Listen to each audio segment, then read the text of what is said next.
On revient aujourd'hui sur l'altercation Gérald Darmanin et Éric Dupond-Moretti.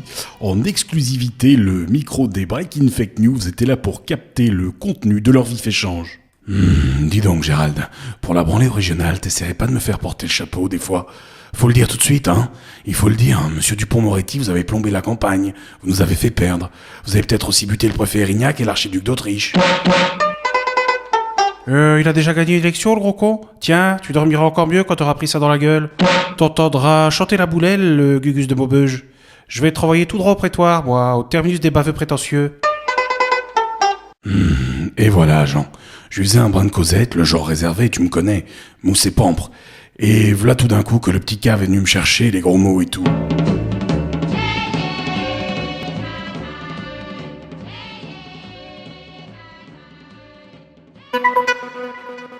Interrogé sur le recrutement de François Fillon par l'État russe, Vladimir Poutine a simplement répondu « À l'Est, rien de nouveau ».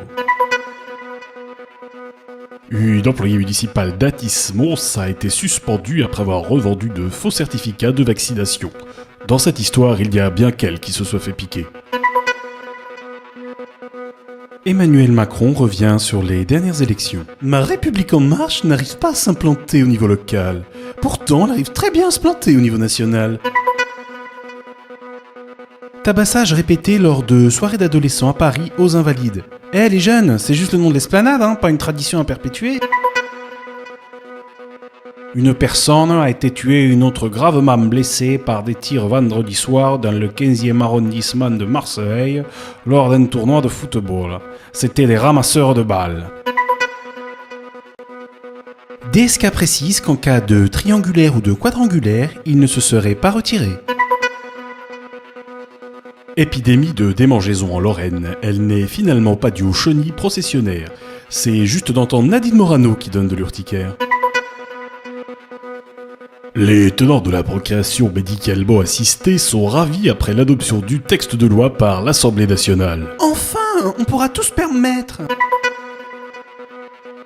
Une femme a été interpellée alors qu'elle se baignait avec près de 50 000 € sur elle dans une fontaine du centre-ville de Dijon. Reste à savoir si elle avait trempé dans de drôles d'affaires ou si elle avait un grain.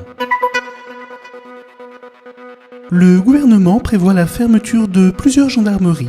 Condé-sur-Noireau, Condé-sur-Sarthe, Condé-en-Brie. Le Val-de-Marne, ultime bastion communiste depuis 1976, bascule à droite. Oh, ben ça fait drôle, hein, faut s'y y habituer. Des médecins réagissent à l'épidémie de démangeaison qui sévit actuellement en Lorraine. Prurite, ce sera terminé, mieux ce sera.